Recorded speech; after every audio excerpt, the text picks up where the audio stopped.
Hello, and welcome to our Channing Memorial Web Sunday service. I'm glad you joined me, even if it is electronically. Now I invite you, in the words of my friend the Reverend Sam Trumbore, to call forth today the muse, that inner imp that sees the humor in life and fears not the mysteries at which times can overshadow us. That salacious sage, ready to snicker at the ridiculous ways we pretend and posture. The comic jester who inspires a joke, a funny face, a silly pose, a cheerful smile. We all have our pockets full of trouble, worn thin and full of holes by our constant worrying. We all have misfortunes behind us and probably ahead of us. To the sober mind, life is a tragedy. But to the muse, it is nothing but comedy. The line between them can be ever so slender. Let us make friends this morning with our muse, and let the laughter come, for the muse touches the part of us that knows a reality greater than tragedy. As we always do when we begin a service, we light a chalice. So I invite you now to join me, if you have a candle or a chalice there beside you, in lighting your flame, or be with me in spirit as I light our chalice flame. Let this flame be a symbolic guide to use to search the depths of our being, listening within to the subtle movements of our mind, feeling the passion of our hearts, all to awaken the inner life which reaches beyond the self.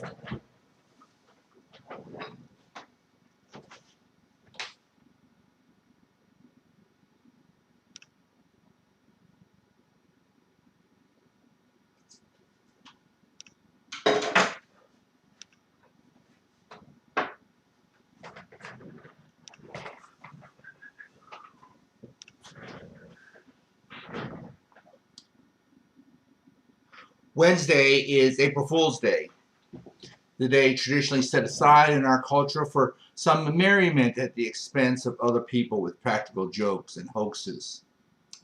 But as I understand it, there are actually rules to this game.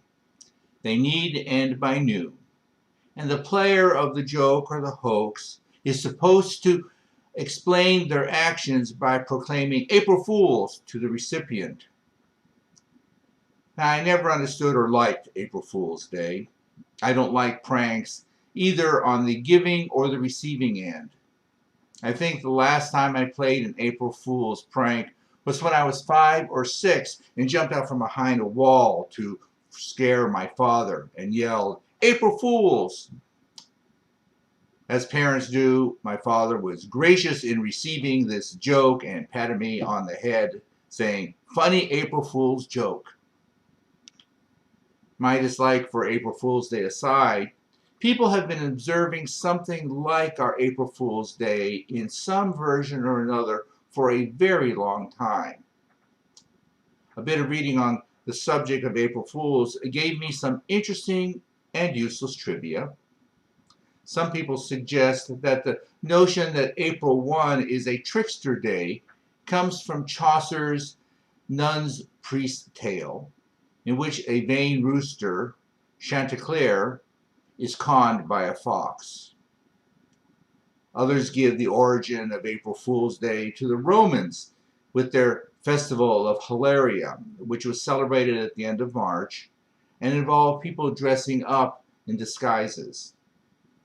And other people speculate that April Fool's comes from France in the 16th century, where people who had not adjusted to the newly instituted Gregorian calendar continued to celebrate the start of the new year at the end of March rather than on January 1st, and became the butt of jokes on April 1st. In the 18th century, in Scotland, a practice developed at this time of the year of what was called hunting the gawk. The gawk is a cuckoo bird, which is a symbol of a fool. People were sent on phony errands and then laughed at when they came back to the house. In the 19th century, children in Europe and Northern America were given permission to misbehave for the day, and the fun of misbehaving eventually spread to adults. It seems that societies for hundreds of years in different places around the globe understood what is important, and that it is important for the comic muse to be intentionally let out and help us laugh at the world of seriousness.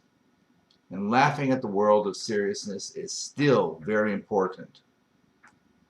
Laughing, whether it comes from an April Fool's prank or some humorous story or pun, is very important to keep one's perspective in living and dealing with all the absurdities of life. And as we all know, much of what we hear and experience around us often is absurd. Life can be hard. Life can be filled with events that are unfair and it can cause suffering. These events that seem to be unfair or cause suffering can come about by our own dumb actions or actions of other people's, or as we are experiencing now, by an indifferent, mindless universe. But laughter is like the pressure valve on a boiler, releasing mental and emotional steam. Comedian Steve Allen once said, "Humor is a remarkably useful thing in the context of the whole process of human communication. It is, come to think of it, an absolute necessity for the maintenance of sanity." And author Lawrence Peter said, "Humor is the sense of the absurd, which is despair, refusing to take life seriously." So we see jokes and puns pop up even during the crisis or a natural disaster. Disasters or crisis situations are frightening because they are so destructive and there's nothing we can do to stop them. So we hear, what if the Gangnam Style was actually a giant rain dance and we brought Hurricane Sandy on ourselves? What kind of dessert comes out of a musical volcano? Baklava. Get it? Baklava? And now, almost overnight, we have the coronavirus jokes spreading as fast as the virus itself. A Facebook post making the rounds now says, "Once they come out with a corona vaccine, I don't want to see any anti-vaxxers getting one. I hate hypocrites." I wonder if in 2033, the children who were born during these 9 months or 9 months from now will be known as quarantines. Another Facebook post, "If you need 144 rolls of toilet paper for 14 days quarantine, probably you should have seen a doctor long before COVID-19 hit." A small grocery store clerk came home one night, told her boyfriends, "Phew, I was so relieved today. 2 guys came in with masks, but they were just robbing the place." And you know that the CDC just found out that the Charmin bears are behind the coronavirus?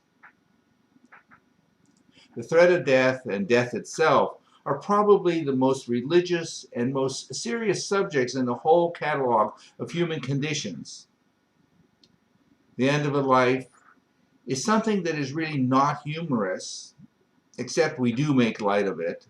We make light of it to lessen its impact on our thoughts. Like Lawrence Peters of the Peter Principle fame saying, "I don't mind the idea of dying. I just don't want to be there when it happens." A poll taker asked a Vermont farmer, "Do you know what the death rate around here is?" "Yep," the farmer replied, "1 per person." The guy came home from the doctor's office looking very worried. "What is it?" asked the wife. "What's the problem?" Well, the doctor told me I have to take one of these pills every day for the rest of my life, explained the man. So what? The wife replied, lots of people have to do that. I know, but he only gave me 4 pills. Next to death, the issue of aging is probably one of life's challenges that is frightening for most everyone. Maybe because it's on the mind of people, especially us boomers, we can relate so well to the reissue songs of our younger years, like Roberta Flack's First Time I Ever Forgot Your Face, or Herman's Hermits, Mrs. Brown, You've Got a Lovely Walker. And even as we age, we still want to feel needed and attractive, like the grandmotherly type lady who was on trial for homicide. The defense attorney asked, what is your age? To which the lady replied, I'm 86 years old. The attorney then asked her to tell the court what happened. The lady began her description of the incident. There I was, sitting in my swing on my front porch when a young, very handsome man comes walking up and onto the porch and sat down right beside me. I did not know him, but he was very friendly. We started to talk. Then he reached out and held my hand. In a few minutes, he slides over and starts to cuddle me. Did you try to stop him? Asked the attorney. No, I didn't stop him. Nobody had done that since my Abner passed away some 30 years ago. So what happened next? Asked the attorney. I suggested that perhaps we go inside to be more private. And then what happened? The attorney queried. The guy yelled, April Fools! And that's when I shot him.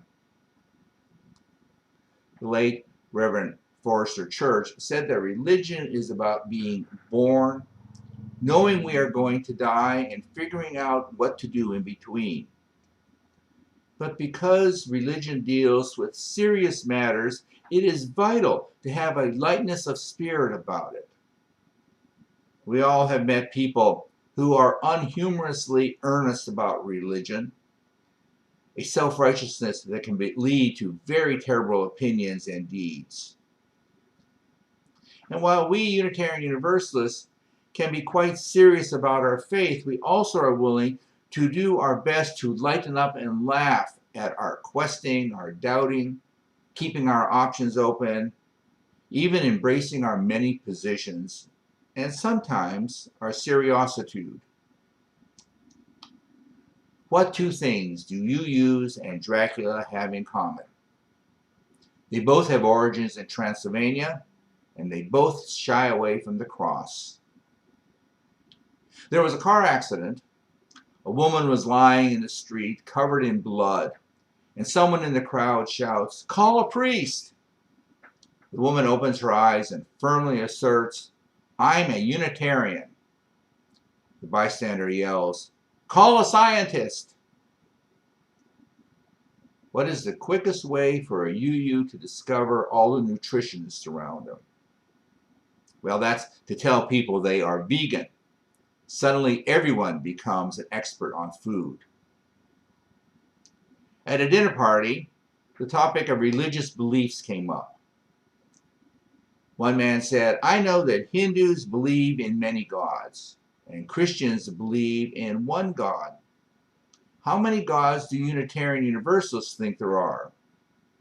The UU in the room replied, any number except 3.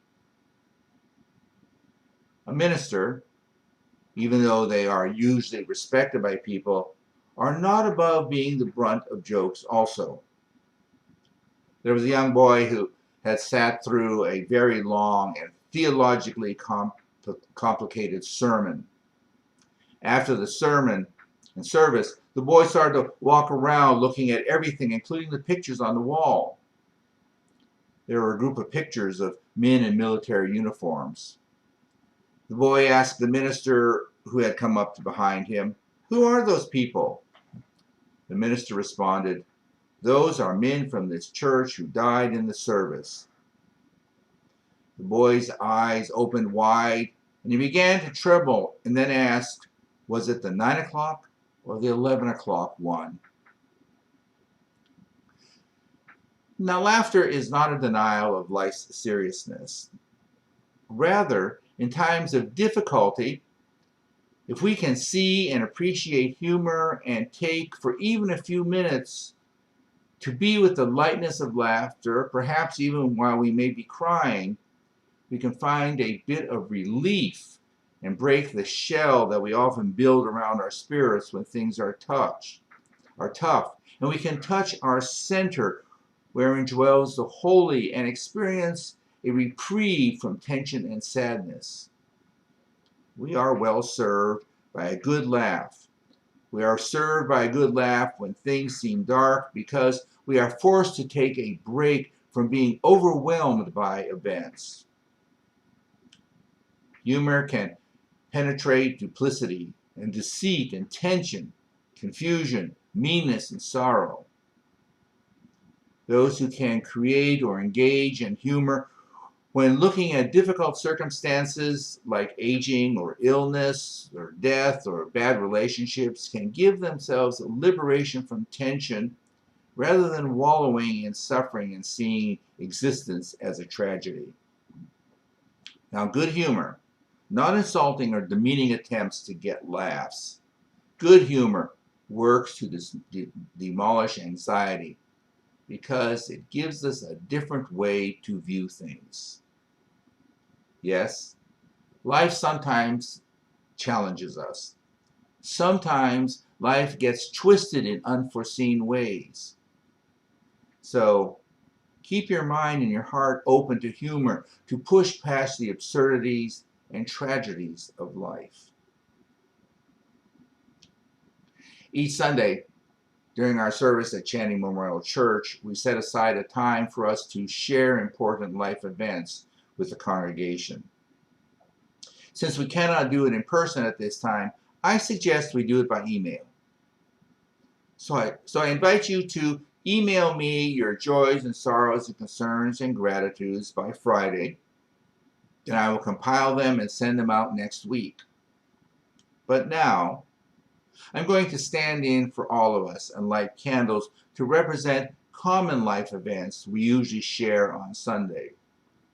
As I do this, I invite you to speak into the universe your important life events.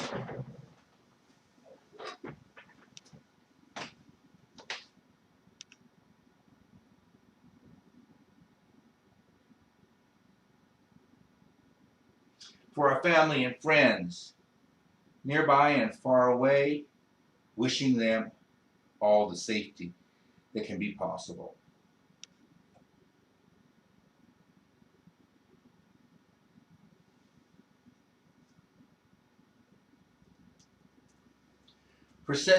For successful completion of an important task, or getting those projects done that we've been putting off, that we now can do while we are in physical distancing.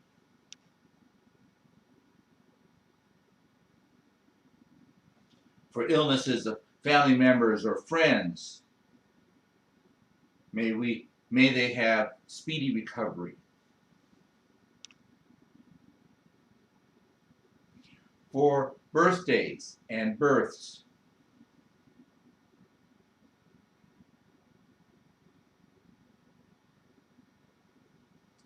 for special celebrations,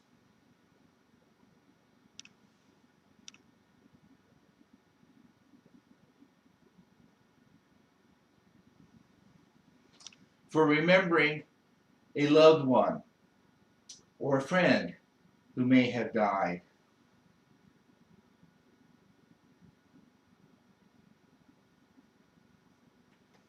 For healthcare and emergency workers that are putting themselves on the front line to protect us.